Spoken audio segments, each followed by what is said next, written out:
part of the transformation of humanity is done through esoteric means, through the destruction of thought forms that imprison humanity. Mm. And there are certain advanced initiates who work very hard to try and break down these negative thought forms. But even if going back to decay, the World War, through the destructive aspect, as he mentions in one book, of even the bombs and which seems very negative, but broke down many ancient thought forms. And he said that was very strong. Now, for And the instance, act of the war too, in Europe and other places, how did he put it? The prolonged sound that issued forth broke up so much of what was entrenched in Europe in particular. I'll share with you, I don't think I put it in my books. Anyways, my teacher, when he was in Egypt, I've been to Egypt a couple of times, but he was in Egypt, he got a vision. And in the vision, he saw that all the ancient negative magic of the Middle East was still active on the lower astral plane. But with the Islam that came in, because they don't believe in it, and through their chanting of Halil, Hal, Allah, whatever, um, helped to contain it to a certain extent because of the disbelief. It didn't have a channel, but it breaks out every once in a while. And that's why there's always this unsettledness in the Middle Eastern war, is through these old magical thought forms that are there. I remember I was walking in, what is it, in Thebes, in Karnak, which is a huge temple complex that was built over hundreds and hundreds of years in ancient Egypt. And I'd be walking along normal, and then all of a sudden, just walking as if I passed through a seal of some sort. There was a change in the atmosphere. Something was still there, still active. You could sense it, and then you walk out of it.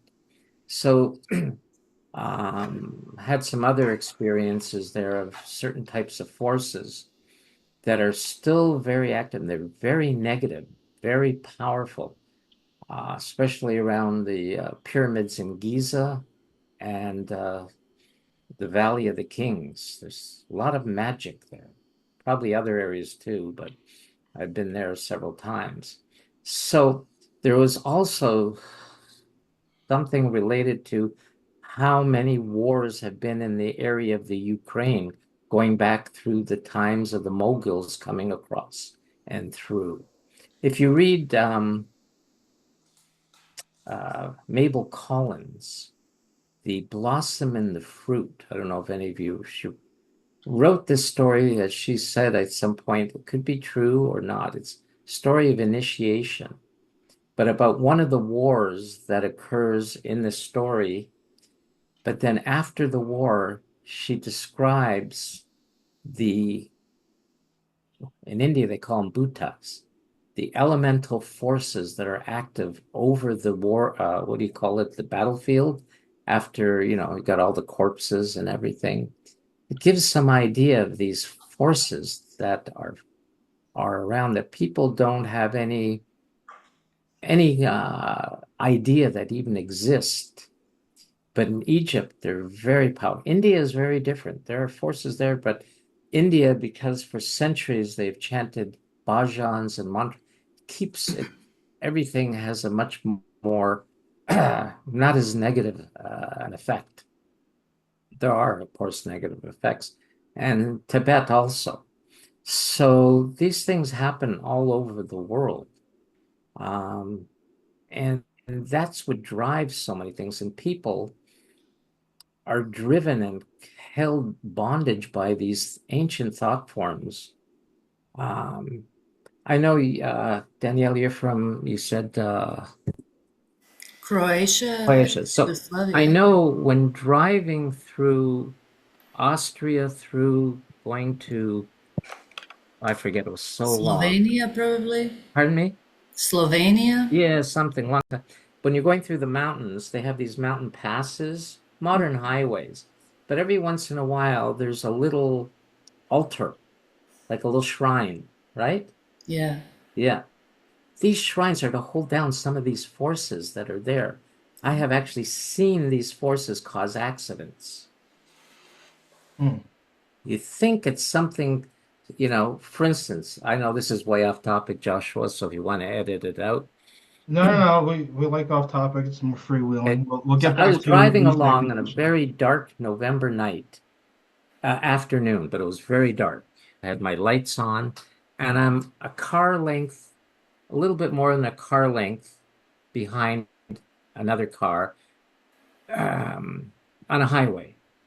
Along comes a little tiny car and shoves it for no reason. They have an open lane, shove themselves right in between me and this other car. I had to just touch my brakes, but I hit some black ice and the car started spinning on this is a 10 lane super highway. My first thought was, I'm going to get smacked. There's going to be, right? But for some reason, there was a strange feeling like I was floating. And as the car spun and faced the opposite way, the oncoming traffic was way away, blinked my lights, and was able to turn around. But I was with an individual from who I worked with who was not spiritual, right? I had already been meditating for quite a number of years. And they said, that was the strangest thing. I felt like time stopped and we were floating and you're being protected. I said, wow, that's pretty cool. Yes. But that individual coming in was an attack, right? A force. The person's unconscious, just try, oh, just it seems natural, but it's another force impacting. Thus, a more divine force was protecting me. But most people just see an idiot driver, let's swear at him and whatever. But no, it's an event. Thus, there are with peoples and countries, there are events that occur through these different higher forces. And as Stephen was talking about this shambolic force causing all this disruption, these forces impact on the higher devas, lower devas, through to the elementals who are driven to cause uh, people's actions. People don't know it. I always like what Gurdjieff called it food for the moon. So the lunar petries become overactive. Thus, again, as Stephen was talking about, the humanity is not, what did you call it, reaching up to their potential is because of all this, and that humanity is not yet gone beyond the hypnotism of the lower or the lunar petries. Right? Interesting. You see, especially at big games, big sporting events, or what is it, uh, concerts. Especially what's one of the things that are used by the left-hand path is this deep bass riff in modern music.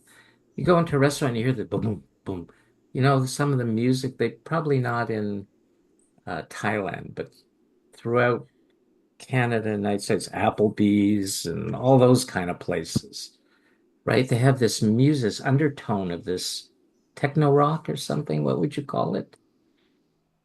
Right? Hmm. And that beat helps to hypnotize, right? They say, oh, it's to make people move faster so you get more seatings in the restaurant.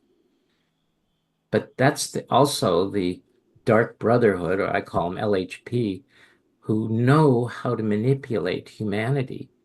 And they do it through the lower chakras, especially Svadhisthana chakra, through music, drugs, fashion, etc., and the media, of course.